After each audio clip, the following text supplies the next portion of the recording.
The wrist control kit can be added to provide anti-supination or pronation control during use. Unfasten strap number 3 and lift up the liner. Place the female end of the screws into the slots on the cuff.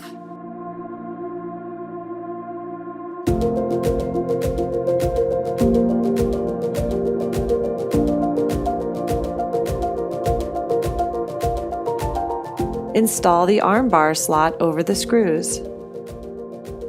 Position and loosely tighten the male end of the screws.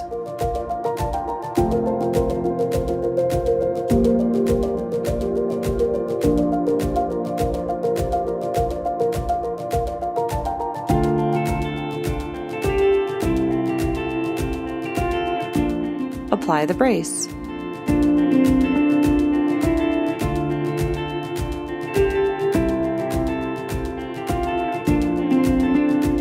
Position the arm bar to ensure the correct length and wrist position. Then tighten the screws securely.